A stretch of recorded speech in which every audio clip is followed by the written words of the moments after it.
নমস্কার বন্ধুরা, জবাব ডিসাই নিউজ চ্যানেলের পক্ষ থেকে তোমাদের সকলকে জানাই স্বাগত। তো প্রত্যেকের জন্য রয়েছে একটা গ্রেট অপরচুনিটি, যে অপরচুনিটি তোমাদেরকে দেওয়া হচ্ছে পশ্চিমবঙ্গ সরকারের পক্ষ থেকে। একদম সম্পূর্ণ নিউ একটি নোটিফিকেশন, যেখানে তোমাদের 23 জেলা থেকে অ্যাপ্লিকেশন করার সুযোগ রয়েছে, সেটা ছেলে হোক কিংবা মেয়ে।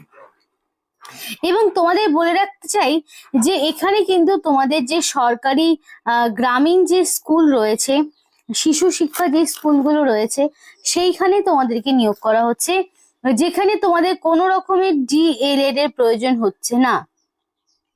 ডিএলএড এর ডিগ্রির কোনো প্রয়োজন হচ্ছে না, কোনো রকম বিএড এরও প্রয়োজন হচ্ছে না। বেসিক যদি তুমি মাধ্যমিক পাস করে থাকো তাহলেই তুমি আবেদন করতে পারবে। অর্থাৎ মিনিমাম তোমাকে মাধ্যমিক পাস থাকতে হবে এবং বয়সটা মিনিমাম 18 বছর হতে হবে, তাহলেই তুমি আবেদন করতে পারবে। এবং সরাসরি ওয়াক ইন ইন্টারভিউর মাধ্যমে নিয়োগ করা হবে, যেখানে কোনো রকমের রিটেন টেস্ট আর নেওয়া হচ্ছে না। যেহেতু ভোটের ডেট অলরেডি ঘোষণা হয়েই গেছে এবং ভোট শেষ হওয়ার মধ্যেই বা খুব তাড়াতাড়ি কিন্তু নিয়োগ প্রক্রিয়া হবে বলেই সরাসরি ওয়াক ইন ইন্টারভিউর মাধ্যমে নিয়োগ করা হচ্ছে। এবং এখানে অ্যাপ্লিকেশন করতে কোনো প্রার্থীকেই ফিস দিতে হবে না, অর্থাৎ সম্পূর্ণ বিনামূল্যে তারা আবেদন করতে পারবে যে কোনো জেলা থেকেই। তো এই ভিডিওর মাধ্যমে সেই বিষয়ে A to Z আলোচনা করব, যে কি পোস্টে কোথায় নিয়োগ হচ্ছে, কিভাবে অ্যাপ্লিকেশন করতে হবে, সম্পূর্ণটা তোমাদের সাথে শেয়ার করব ভিডিওর মাধ্যমে।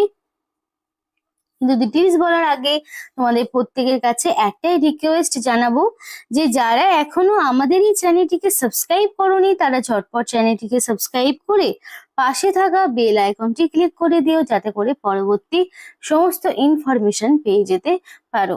তো চলো বন্ধুরা, দেরি না করে এবার অফিসিয়াল নোটিশ নিয়ে ডাইরেক্ট বিস্তারিত আলোচনা তোমাদের সাথে শুরু করছি। তো অ্যাপ্লিকেশনটা তোমাকে অফলাইনে করতে হবে। তো সেই জন্য এখানে তোমাদের কোনো রকমের এডিটের উইন্ডো থাকবে না, অর্থাৎ এডিট করার কোনো রকম স্কোপ পাবে না। এবং সম্পূর্ণ অ্যাপ্লিকেশন ফর্মটি তোমাদের ইংলিশে পূরণ করতে হবে, হাতে কলমেই পূরণ করবে এবং কাটাকাটি করবে না, একদম পরিষ্কার ভাবে অ্যাপ্লিকেশন ফর্মটিকে পূরণ করতে হবে। তো ফার্স্ট অফ অল তোমাদের যেটা করণীয়, যে তুমি কোন পোস্টের জন্য অ্যাপ্লিকেশন করছো আগে সেটাকে তোমাকে মেনশন করতে হবে, যে তুমি কোন পোস্টের হয়ে অ্যাপ্লিকেশন করছো। এবং এখানে তোমাকে রিসেন্ট কালার পাসপোর্ট সাইজের ফটো অ্যাটাচ করতে হবে, রঙিন ফটো তোমাকে অ্যাটাচ করতে হবে। এখানে অ্যাপ্লিকেন্টের নাম, তোমার পুরো নাম থাকবে এবং সেটা অবশ্যই অ্যাকর্ডিং টু মাধ্যমিক বা তার সমতুল্য পরীক্ষার অ্যাডমিটে যে নামের স্পেলিং রয়েছে সেইভাবেই তোমাকে নামটা বসাতে হবে। এবার অ্যাড্রেস ফর কোরেসপন্ডেন্স, এখানে কোরেসপন্ডেন্স অ্যাড্রেস হিসাবে তোমার সিটি বা town, district, pin code, state, overall সমস্ত রকম ইনফরমেশন থাকবে। এবার যদি কারোর কোরেসপন্ডেন্স অ্যাড্রেস, পার্মানেন্ট অ্যাড্রেস আলাদা হয়ে থাকে, তাহলে তাকে আলাদা আলাদা ইনফরমেশন ইনপুট করতে হবে।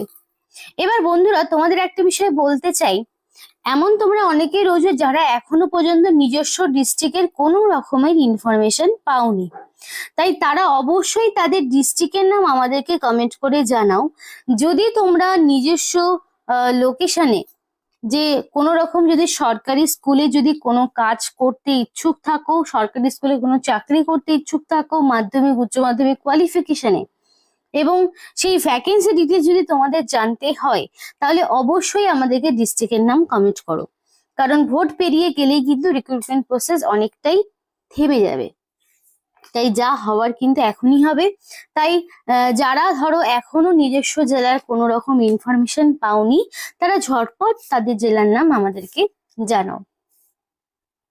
তো এটা গেল কোরেসপন্ডেন্স অ্যাড্রেস। এবং পার্মানেন্ট অ্যাড্রেসের ঘরেও তোমাকে সেম ভাবেই district, town, pin code, state, mobile number, mail ID সবটা দিয়ে অ্যাপ্লিকেশন করতে হবে।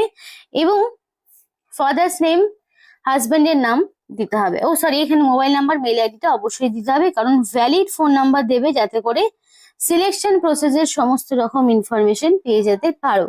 কারণ একটা বিষয় মনে রাখো, এখানে তোমাদের কোনো রকম ওয়াক ইন ইন্টারভিউ হবে না, শুধুমাত্র সরি একটু ভুল হয়ে গেল, এখানে তোমাদের কোনো রকম রিটেন টেস্ট হবে না, অনলি ফর ওয়াক ইন ইন্টারভিউর মাধ্যমে নিয়োগ করা হবে।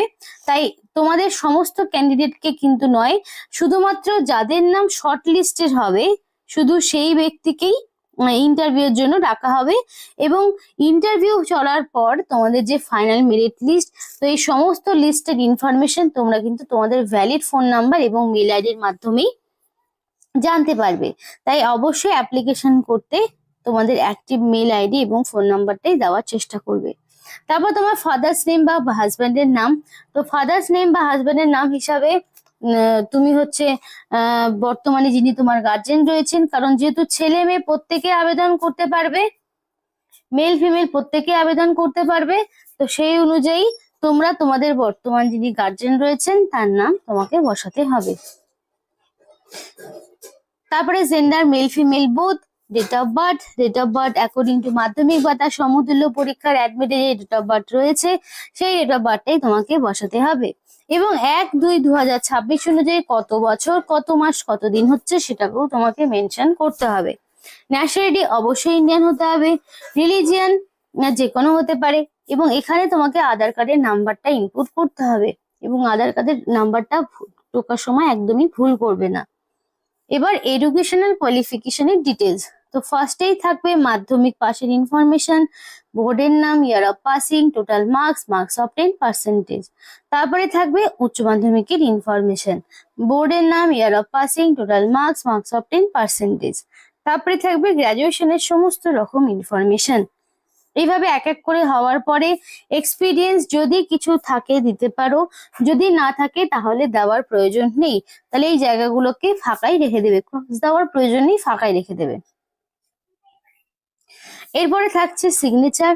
অ্যাপ্লিকেন্টকে ফুল সিগনেচার করতে হবে, একদম রানিং হ্যান্ডরাইটিং এ ফুল সিগনেচার করবে, ক্যাপিটাল করবে না, যেমন রানিং হ্যান্ডরাইটিং এ হয়ে থাকে সেরকম ভাবেই যে সিগনেচার যেমন হয় আর কি। তারপরে তোমাকে এখানে ডেট আর প্লেস দিয়ে অ্যাপ্লিকেশন ফর্মটিকে পূরণ করতে হবে। এবার যেদিন তুমি অ্যাপ্লিকেশন ফর্মটি সাবমিট করছো সেই অনুযায়ী অ্যাপ্লিকেশন ফর্মের ডেটটা বসাবে। এবং এখানে তোমার অ্যাপ্লিকেশন করার লাস্ট ডেট হচ্ছে ইন্টারভিউর ডেটটা বলি 12/4/2026। এটা হচ্ছে তোমার ইন্টারভিউর ডেট 12/4/2026। এপ্রিল মাসের 12 তারিখের মধ্যে তোমাকে কমপ্লিটলি অ্যাপ্লিকেশন সাবমিট করতে হবে, কারণ 12 তারিখ ইন্টারভিউ রয়েছে, তার আগেই তোমাকে অ্যাপ্লিকেশন সাবমিট করতে হবে। এবার দেখো অ্যাপ্লিকেশন ফর্মের সাথে কিছু যাবতীয় ভ্যালিড ডকুমেন্টস তোমাকে নিতে হবে, মানে সেলফ অ্যাটাস্টেড করে দিতে হবে, এবং এই ডকুমেন্টস গুলোই আবার অরিজিনাল সঙ্গে করে নিয়ে যেতে হবে। তো কি কি ডকুমেন্টস আছে সেগুলো বলি। ফার্স্টে থাকবে তোমাদের মাধ্যমিক বা তার সমতুল্য পরীক্ষার অ্যাডমিটটা, যেটা তোমার এজ প্রুফ হিসাবে কাজে লাগবে। তারপরে এমনিতেও মাধ্যমিকের মার্কশিট সার্টিফিকেট দিতে হবে, যেহেতু কোয়ালিফিকেশন বেসিক মাধ্যমিকই চাওয়া হয়েছে। এবার যদি তুমি মনে করো আমি উচ্চ মাধ্যমিকের ইনফরমেশন দেবো, তাহলে উচ্চ মাধ্যমিক কোন বোর্ডের আন্ডারে, কোন স্ট্রিম, সায়েন্স, আর্টস নাকি কমার্স, কোন স্ট্রিম থেকে তুমি পাস করেছো সেই ইনফরমেশনও তোমাকে ইনপুট করতে হবে। তো এইভাবে এক এক করে ইনফরমেশন গুলো কিন্তু তোমাকে দিতে হবে। গ্রাজুয়েশন যদি দিতে চাও দিতে পারো, না দিলেও কোনো রকম সমস্যা হবে না। তারপরে তোমাকে অ্যাড্রেস প্রুফ হিসাবে অবশ্যই আধার কার্ড দিতে হবে। আধার কার্ডটা দেওয়াটা ম্যান্ডেটরি, কারণ আধার কার্ডের নাম্বার যেহেতু তোমাকে দিতে হচ্ছে। এছাড়াও তুমি চাইলে ভোটার আইডিও দিতে পারো। তো এই ডকুমেন্টস গুলোর মধ্যে যে কোনো একটি তোমাকে দিতে হবে। তো প্রত্যেকটি ভ্যালিড ডকুমেন্টস তোমাকে এখানে বসাতে হবে, প্রত্যেকটি ভ্যালিড ডকুমেন্টসকে সেলফ অ্যাটাস্টেড করতে হবে, এবং এই ডকুমেন্টস গুলি আবার সঙ্গে করে যেদিন রয়েছে ইন্টারভিউ সেদিন নিয়ে যেতে হবে। সাথে সেগুলোর এক কপি করে এক্সট্রা জেরক্স কপি নেবে, এবং এখানে রিসেন্ট কালার পাসপোর্ট সাইজের ফটো সেটাকেও তোমাকে অ্যাটাচ করতে হবে। তাহলে এইটুকুটা ক্লিয়ার হয়েছে। তো এখানকার এডুকেশনাল কোয়ালিফিকেশন এবং প্রেফারেবল কোয়ালিফিকেশন। তো বেসিক যদি তুমি মাধ্যমিক পাস করে থাকো তাহলেই তুমি আবেদন করতে পারবে, এবং প্রেফারেবল অর্থাৎ প্রেফারেন্স পাবে যদি তুমি উচ্চ মাধ্যমিক পাস থেকে থাকো। তাহলে বুঝতে পারলে তো মিনিমাম মাধ্যমিক হচ্ছে এটার কোয়ালিফিকেশন যদি তুমি অ্যাপ্লিকেশন করতে চাও।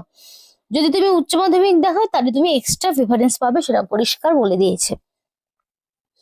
তো এই ছিল তোমাদের এডুকেশনাল কোয়ালিফিকেশনের হিসেব। আর হচ্ছে মিনিমাম বয়সটা তোমার কিন্তু এখানে 18 বছর থেকে 40 বছরের মধ্যে রাখা হয়েছে, মিনিমাম 18 থেকে 40। এবং অবশ্যই এখানে যারা ধরো ওবিসি প্রার্থী তারা 3 বছরের ছাড় পাবে, যারা এসসি এসটি রয়েছে তারা 5 বছরের ছাড় পাবে, এইভাবে ক্যাটাগরি ওয়াইজ ছাড় পাবে। এবং এখানে তোমাদের হেল্পার পোস্টে নিয়োগ হচ্ছে। অ্যাপ্লিকেশন করতে হলে এই যে মেল আইডি রয়েছে সেই মেল আইডিতে তোমাকে অ্যাপ্লিকেশন করতে হবে, এবং এই যে ভেন্যুটা রয়েছে এই ভেন্যুতে তোমাকে ইন্টারভিউ দিতে যেতে হবে হার্ড কপি সঙ্গে করে নিয়ে, এবং এই ডকুমেন্টস গুলো তোমাকে সাথে রাখতে হবে ওয়াক ইন ইন্টারভিউর জন্য। তো এই ছিল আজকে সম্পূর্ণ ভিডিও। ভালো লাগলে অবশ্যই লাইক করো এবং চ্যানেলটিকে সাবস্ক্রাইব করে আমাদের সাপোর্ট করো, আমাদের সাথে থেকো, পাশে থেকো। আর ভিডিওটি সম্পূর্ণ দেখার জন্য তোমাদের সকলকে জানাই অসংখ্য ধন্যবাদ।